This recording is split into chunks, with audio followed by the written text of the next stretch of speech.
Alice in Wonderland. There you go. To the line, Steve. Well, it was brilliant. It's the first Liverpool goalkeeper to score in a competitive game in their entire history. And that is a moment to do it, isn't it, Leon? Well, when it's needed the most important goals are the ones that come at the most crucial moments. And as I said before the game, we were saying Liverpool could end up finishing the season positively. It's been a frustrating campaign, not the way it was going to go, but in a position to finish in the Champions League. So that looked like it was slipping away. It did. 4 or 5 minutes ago. And then for the goalkeeper to come up, score that goal, and it'd be such a crucial one. First goalkeeper to score. Great stat. What a finish. What a finish, what a moment. Well, let's take a breather and let's bring you up to date with what's been going on this match week. Well, the tone was set at St James's Park for this match week. It was a 7-goal thriller between Newcastle and Manchester City. Then the theme continued. Leeds firing 4 past Burnley at Turf Moor. Southampton firing 3 past Fulham in that second match. And then it was points shared between Brighton and West Ham. A massive blow for West Ham's top 4 hopes, that was. And then today we saw another 5-goal thriller between Palace and Aston Villa. Eze with the winner. Højbjerg and Kane inspired Tottenham to beat Wolves 2-0. We've just seen Alice in Wonderland. I'm going to say it again. What a great goal it was for him. And they beat West Brom 2-1. We've got Everton against Sheffield United coming your way next. Well, let's have a look at the bottom half of the table, of course, for West Brom. They are relegated. The rebuild continues for next season. It again. What a great goal it was for him. And they beat West Brom 2-1. We've got Everton against Sheffield United coming your way next. Well, let's have a look at the bottom half of the table, of course, for West Brom. They are relegated. The rebuild continues for next season. They played pretty well. I don't think they expected that goal to go in. But as I said, just 2 games left in the Premier League for them to the top of the table, and the race for top 4 really is on. It was in their hands, it was out of their hands, and now it's still very much in their hands. So they're 1 point off of Chelsea with 2 games to play. It's the most extraordinary moment. Give us an insight into your emotions right now. I'm too emotional this last month for everything that happened with me, with my family. But football is my life. I play since I remember as a human being with my father. I hope he was here to see it, but I'm sure that he's seeing with the God on his side and celebrating. It's for my family, for the boys. What a fight. Sometimes we are fighting and things just are not happening. As this afternoon here, and just scoring this goal, I'm really happy to help them, because they fight a lot. We fight a lot together, and we have a strong goal to achieve the Champions League, because we won it once, and you know that everything starts with a qualification. So I can't be more happy than I am now. So time's up.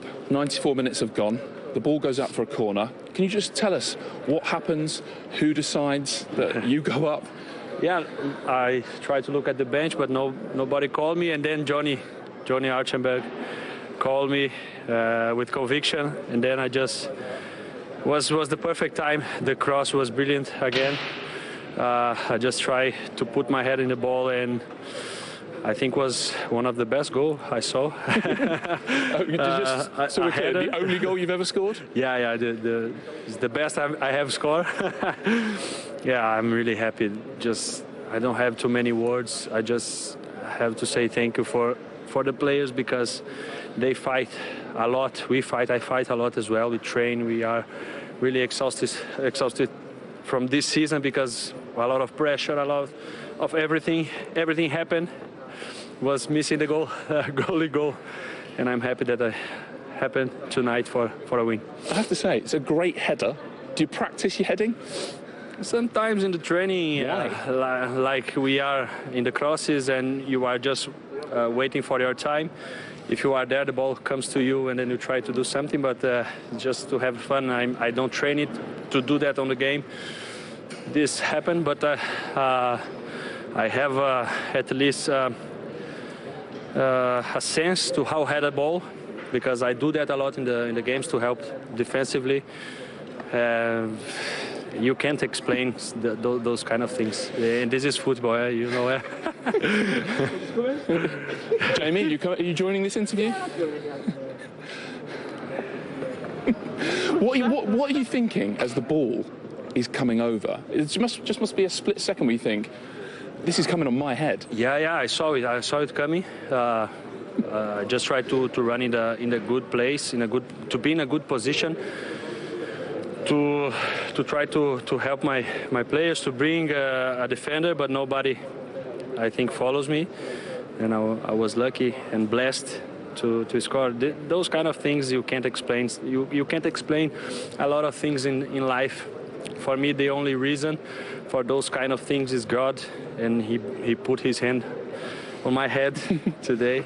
And yeah, I'm feeling really blessed. Wow, what a quote. And I think that of this sport so much. It evokes so many emotions. And you could see Alisson was even more emotional because he was thinking of his dad, who he lost earlier on in the year. But you could just see how much it meant to him, Leon. And how good is that to see? You know, the emotion back in the game. And you're right, he's had a tough year. The death of his father. He's only just had a newborn baby. He hasn't been in the best of forms. He's, you know, been criticised for his passing out from the back and things, and criticism he's not really experienced as a Liverpool goalkeeper. But when Liverpool needed somebody to step up and score that crucial goal, of all people, he was the man who stood up. He was the man who headed the ball into the back of the goal. It was a wonderful moment for the game. Because goalkeepers never score headers, do they, Mo? Not at all, sorry. I just can't stop looking at these pictures. Amazing, absolutely amazing. No, they don't.